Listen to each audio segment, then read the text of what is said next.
Bon, il y a quelques jours ensemble, on a viré la baie de pare-brise et je t'ai dit qu'on allait l'améliorer. Alors aujourd'hui, je te propose de l'améliorer. Je vais te montrer ce que j'ai inventé et comment ça fonctionne dans le principe.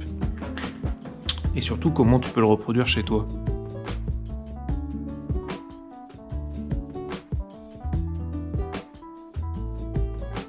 Félicitations, PD. Donc j'ai viré mon alarme, comme ça on y voit un peu plus clair et ça va être plus facile de bosser.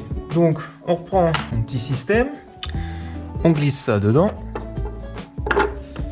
Voilà, parfait, ça glisse tout seul. Et j'ai plus qu'à venir serrer mon écrou, donc tu vois il a une forme un peu spéciale pour faire un peu ressort. J'ai plus qu'à venir le serrer en dessous, essayant de pas me baiser les doigts. Hop. Et ensuite je dirige mon coude pour que ça tombe. Voilà, là c'est pas trop mal. Donc toi tu le vois pas, mais lui il donne de ce côté-là en fait. Donc moi quand je regarde ici dans le creux, je le vois, je vois la sortie. Ce qui me permettra en fait de faire un... pour vérifier que c'est pas plein de merde, juste un petit coup d'œil vite fait dans ce coin-là. C'est invisible, il y a que ceux qui le savent qu'il est là, qui le voient. Et en même temps c'est pratique à nettoyer. Puisqu'ici on a largement de quoi passer les mains en fait. Donc je viens visser mon capuchon par-dessus. Je vous rassure, c'est un prototype, mais je crois que le capuchon, il va falloir que je fasse 2-3 ajustements pour que ce soit plus facile à visser.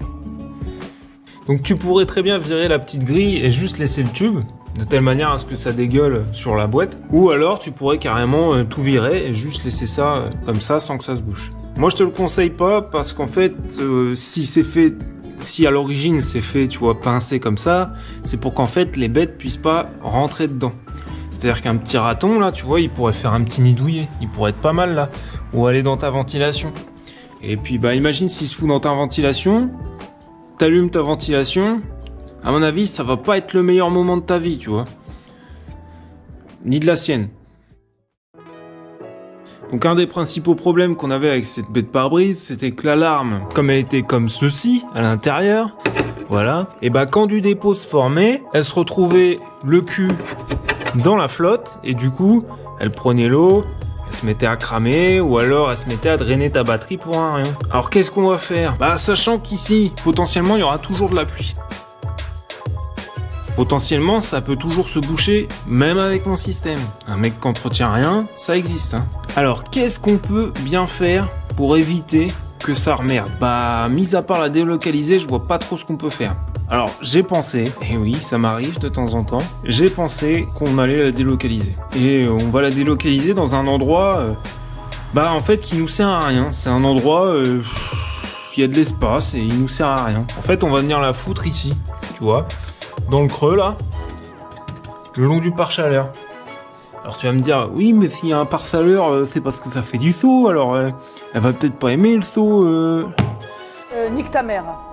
C'est bien, t'as pas fait Sciences Po, mais tu réfléchis correctement. En effet, elle va prendre le chaud, tu vois, mais on s'en branle en fait. On va faire en sorte qu'elle puisse pas le prendre. Ou que ce soit limité, tout du moins. On a vu que...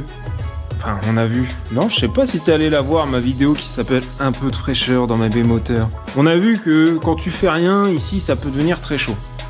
Donc forcément, si tu fais rien, ça peut devenir très chaud et ça peut être chiant. En revanche, si tu fais mon petit système où tu coupes le joint au milieu, là, et même à l'arrêt, ça devient pas une fournaise. Donc en fait, ici, elle va rien craindre. Je veux dire, ça, c'est hermétique, ça va pas cramer. Et puis même si ça crame, c'est qu'une alarme, ça se change, hein, c'est que dalle. Et quitte à la changer, je préfère avoir la changer ici qu'avoir la changer là. Donc c'est parti, on délocalise. Donc sur ton alarme, tu vois, t'as une vis un peu à la con, avec en gros, c'est une Torx avec une bite au milieu. Donc il va te falloir forcément les embouts Torx avec une chatte au milieu. T'as compris? Donc on va démonter déjà le petit support, hein, qui va pas nous servir en fait, puisqu'il va nous emmerder plus qu'autre chose pour la glisser là-dedans. Et puis bon, dans la baie moteur, je pense pas avoir besoin de protéger de la pluie l'alarme en fait. Elle va pas prendre la flotte ici. Donc c'est un taille 35, alors en Torx 6 pans, hein, d'accord, une toile 6. Et puis avec un trou au milieu quoi. me fais pas baiser parce que les autres embouts que j'avais, tu vois, c'est des 5 pans avec un trou au milieu, en torse pareil, mais c'est ceux pour le MAF. Donc voilà, ils sont en 5 pans, ceux-là sont en 6. Écoute, hein, je me demande pas pourquoi, hein, c'est pas moi qui a choisi les vis. Hein. Avec moi, j'aurais foutu du 13 partout et puis au revoir. Donc tu démontes ça, tu vois, c'est facile, ça vient vite. Paf, tu vois, très très rapide. Oh non! Oh non, mon embout! Oh merde! Oh ça fait chier ça, non? Oh, je vais le rechercher et je te reprends tout de suite. C'est bon, j'ai récupéré mon embout. Bon alors dans l'idée, tu vois, maintenant qu'elle est vachement plus fine, elle va coulisser ici. Bon alors forcément, faut la persuader un peu, hein. C'est comme tout. Il y a des câbles, il y a une tôle molle, bon bah... Hein? Rappelle qui est l'homme ici. Tu vois, dans l'idée, je voudrais bien la placer dans le coin par là. Si j'ai un faisceau, il faudrait que mon trou soit ouais, dans le coin. Dans le coin, elle serait pas mal. Elle occuperait un espace que personne ne prend. Tu vois, elle est un peu gaufrée la tôle, donc je vais me servir des gaufres pour définir où est-ce que je vais devoir percer avec ma perce. J'aimerais bien lui mettre, tu vois, une petite entretoise pour qu'elle soit pas collée à la tôle. Ça... Parce qu'en fait, ce qui me gêne, si je la colle à la tôle, c'est que mon fil, il va être pincé. Et moi, j'aime pas trop les fils pincés. Tu vois ce que je veux dire? J'aimerais bien une petite entretoise qui me permettrait en même temps d'isoler ça de la chaleur, puisqu'on crée une distance, donc forcément on isole. Mais bon, avec une vis comme ça, qu'est-ce que tu veux faire? Pour mettre, je vais rien pouvoir faire. Donc je vais aller voir si j'ai pas quelque chose qui traîne. Bon, j'ai retrouvé dans mes archives une vis A480 inox, donc ça, mon pote, avant que ça rouille, je pense que tu seras crevé. Et je vais utiliser comme entretoise un écrou. Voilà, donc la vis, ça doit être du M8, puisque ça, c'est du 5/16e et c'est entre guillemets compatible à peu de filets près, tu sais, ça va jouer un peu, mais une fois bien serré, ça bougera plus avec un peu de graisse. Bon, bah maintenant, il n'y a plus qu'à percer ici. Donc, pour avoir un peu plus de débattement, je vais virer mon cache moteur. Voilà. Donc, maintenant, j'ai plus de place pour faire mon petit trou. Ça va être beaucoup plus simple. Alors j'ai qu'un forêt de 7, donc quand je vais mettre la vis, il faudra persuader le métal un peu. Donc je viens de faire mon petit trou, tu vois, dans l'alignement à peu près, hein, tu le places où tu veux. Moi il sera là et ce sera bien, ça suffira. Hein. Voilà. Putain, j'ai même mis une rondelle, je m'embourgeoise un peu là. Ça c'est un écrou de la moto qui est en morceaux là-bas. Quand j'en aurai besoin, je le chercherai. Mais pour le moment, je le cherche pas, je sais où il est. Mais jette-toi par la fenêtre, fais rendre service à la société, je sais pas, rendre service. Donc maintenant, je débranche ça. Alors, comme toutes les merdes en plastique, faut faire attention parce que ça casse. Ici, il faut appuyer de ce que je vois. Non, il faut pas appuyer comme dis-tu. Bah si, voilà, c'est ça. Il faut juste soulever là. Et ça se lève, normalement. On va pas l'air bien motivé comme truc. Ah si, tu vois. Donc moi je vois bien que c'est resté étanche. Donc j'aime à supposer, même si je ne le crois pas parfaitement quand je vois l'état du truc, que à l'intérieur c'est resté étanche. Mais bon, ça a l'air d'être une maladie là-dessus, donc ça m'étonnerait pas que ce soit pas resté étanche. Maintenant j'ai plus qu'à la glisser là-dedans, sur ma vis. Et à la faire tourner. Alors en même temps je me dis t'es un connard parce que t'aurais pu passer sous le faisceau pour faire ça encore plus propre. Bah oui, t'aurais pu. T'aurais pu, ça aurait été pas mal. Qu'est-ce qu'on fait? Est-ce qu'on démonte? Ouais allez, soyons fous. Donc là j'ai plus de nœuds sur ma tresse. Je vais pouvoir repasser en dessous de tout ce merdier de fil. Tac. Et venir reconnecter ça dans le bon sens évidemment. Je referme ça. Là, je le remets à peu près droit. Hein. C'est une modif facile et qui en plus va te permettre de garder tes pièces plus longtemps. Donc là, je vais resserrer un coup pour vraiment que ça fixe l'alarme en place et qu'elle tourne plus. Et là, ça tournera plus mon coco parce que écrou contre écrou, ça bougera pas. Et voilà. C'est pas beau ça? Regarde ça. Ça se voit pas. Celui qui sait pas, il voit pas ça. Et donc comme ça, en fait, on n'aura plus l'alarme qui trempe dans la flotte. Donc c'est une deuxième amélioration de fait. Maintenant, on va passer à la prochaine. Bon, j'avais fait un premier prototype, tu vois, comme ça. Mais bon, je me rends compte que je suis pas un as de la soudure. Faut encore que j'apprenne. Et qu'il y avait moyen de l'optimiser. Donc je suis parti sur un petit support comme ça, tu vois, en métal brut. Ça, c'est un fer plat assez épais. C'est épais qui se tord pas facilement, tu vois. Et en gros, comme je l'ai plié, c'est bien parce que comme le métal garde une certaine, comment on appelle ça, mémoire, et ben il a tendance à faire ressort et du coup il va bien plaquer la grille que je vais venir lui souder à la gueule. Donc ça c'est une grille que j'ai chopée, bon tu chopes ça un peu partout, hein. Tu vois là c'est du 2 mm 2. Tu vois c'est assez ouvert, c'est assez large et du coup ça permettra que les feuilles rentrent pas et que tout reste dans la baie de pare-brise quoi. Faut que je découpe une lamelle, ensuite que je vienne visser mon truc là dans la baie moteur comme je l'ai prévu, que je trace pour savoir où est-ce que je soude et puis voilà, il n'y aura plus qu'à. Bon let's go.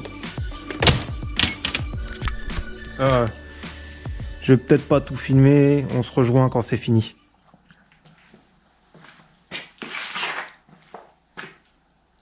J'ai fini. Et ouais. C'est pas les soudures de l'année.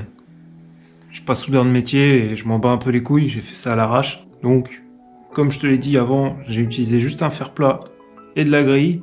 Ça a dû me coûter grand maximum, allez, 10 € à tout péter pour faire ça. Tu veux que je t'explique comment j'ai fait, vite fait? Que tu puisses refaire ça chez toi? Bon, en fait, en conception, c'est assez facile. D'abord, tu commences par faire ton fer plat.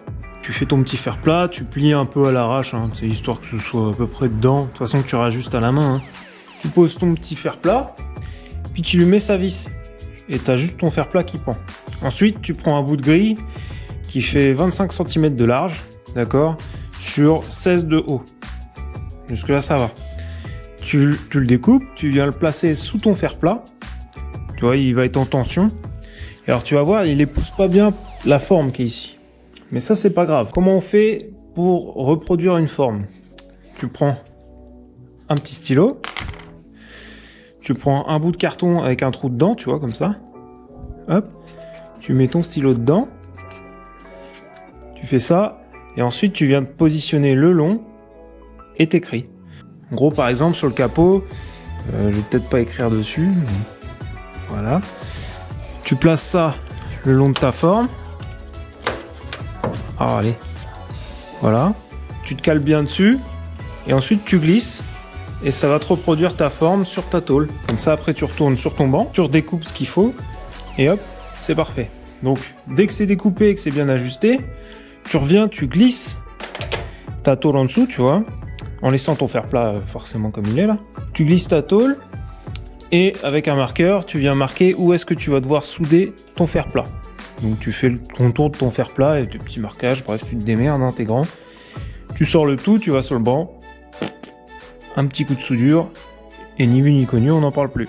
Et du coup là, t'as une grille qui va empêcher la merde de venir dedans. Et pour moi, c'est une bonne plus-value ça. Ça, c'est une bonne amélioration, tu vois. Et puis on va pas se mentir, ça fait propre. Donc tu vois, mon petit système, il est facile à installer. Tu poses ta grille, tu la mets dans le fond. Et hop, ensuite t'as plus qu'à faire glisser ça tranquille dedans. C'est simple quand même.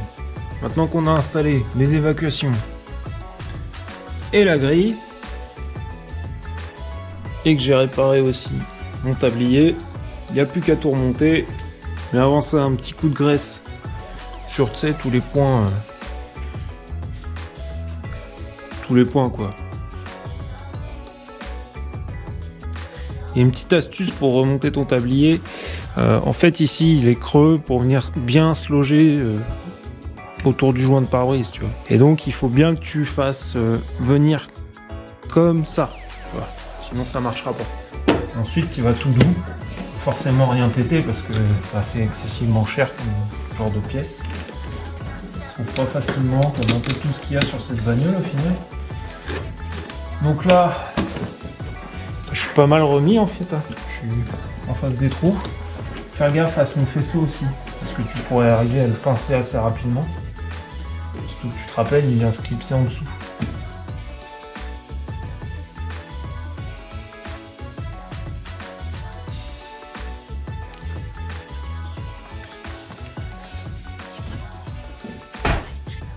Mon tablier est remonté. On clipse la tresse dans les clips métalliques qu'on a en dessous, en essayant de ne pas la niquer quoi. Ce serait cool. Ici, elle était attachée par un collier, donc on remet un collier.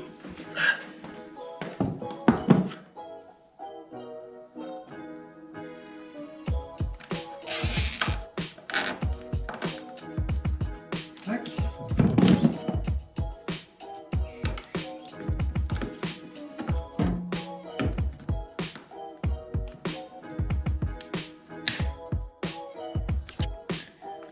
Donc mes essuie-glaces qui étaient un peu ternes et passés, tu vois, je les ai repeints noir brillant. Ça va être beau, très très beau. Alors, juste avant de les poser, t'as vu comment j'ai galéré à les défaire de leur portée la dernière fois? Donc ce qu'on va faire, c'est qu'on va déjà garnir les portées d'un peu de graisse. Ça va éviter, tu sais, que ça se soude.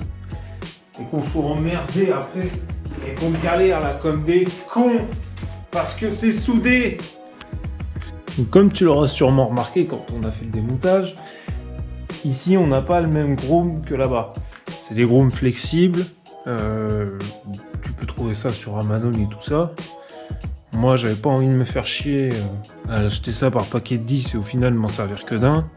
Bon, j'en ai imprimé un. Impeccable. Alors après, il va falloir remonter tes essuie-glaces. Alors t'as un bras qui est plus court que l'autre. Bon, t'as compris, le bras qui est plus court, c'est celui-ci. Le bras qui est plus long, c'est celui qui est au milieu. C'est assez simple. Pareil, avec les bras, t'as forcément les balais. Et les balais, il y en a un plus court que l'autre. Le plus court, il va ici. Et le plus long, il va... Avant toute chose, on va remettre les balais dessus. Tac. Voilà. Comme ça, en fait, si jamais ça claque, ça va claquer avec le balai et pas avec la pointe du balai.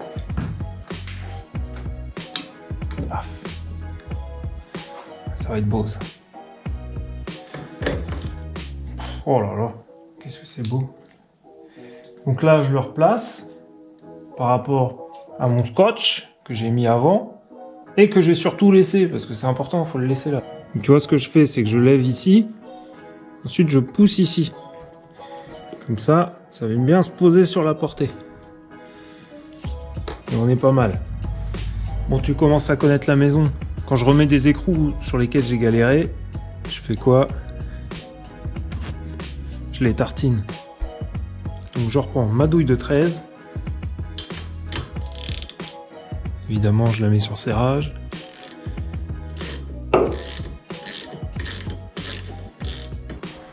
Donc là, je vais appliquer un coupe de serrage entre guillemets à la bite. C'est-à-dire que, en fait, tu vois, là, je viens de serrer jusqu'à... sans forcer, tu vois, juste serrer comme ça, quoi. Ensuite, je viens me poser, je prends un repère à peu près, et puis je vais venir rajouter 30 à 45 degrés. Alors, ça fera le coupe que ça fera, et puis ça suffira.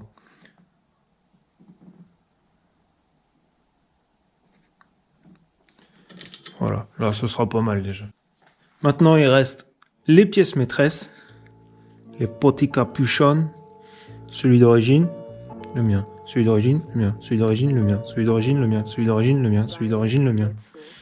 Parce que oui, si tu le savais pas, d'origine, les Crossfire n'ont qu'un cache-écrou. Pourquoi, à ton avis, pourquoi? En gros, t'as qu'un cache-écrou ici, tu vois. Et ici, il y en a pas au milieu. Pourquoi il y en a pas au milieu? Bah parce qu'en fait, ils sont pas cons. Celui du milieu, il se voit pas. Alors, il y a pas besoin de cacher l'écrou. Comprends-tu? Parce que, tu vois, si je referme... Regarde, quand je ferme le capot et que je me balade autour de l'auto, et bah le seul écrou que je vois, c'est celui-ci. Et encore, très très moyen. Qu'ils ont fait ces guignols. Bon, je dis ces guignols. Je suis quand même un peu vache avec eux. Donc ce qu'ils ont fait, c'est qu'ils ont mis un seul cache-écrou ici, mais pas de groom. Par contre, au milieu, un groom, parce que le milieu ça se voit, mais pas de cache-écrou, parce qu'on voit pas l'écrou. Des gros malins. Maintenant, il nous reste plus qu'une seule chose à faire pour boucler cet épisode. va devenir une vidéo satisfying. Ah.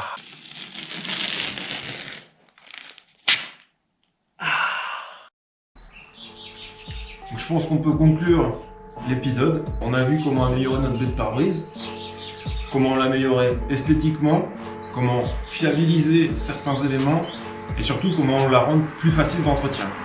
Dans le prochain épisode, on verra comment monter la lame Maxton Design ou la catch can. Je sais pas encore dans quel ordre je vais le faire, ça va dépendre du temps que j'ai un peu à m'accorder. En attendant, n'oublie pas de t'abonner, mets un pouce parce que c'est cool. Voilà, mets un pouce, ça ramène du monde en fait. Après, quand tu mets des pouces, YouTube il me propose mes vidéos à d'autres gens en fait. Et la dernière fois, quand vous avez liké en masse, je me suis retrouvé avec 2000 vues en 3 jours, j'ai pas compris ce qui se passait. Donc on continue les gars.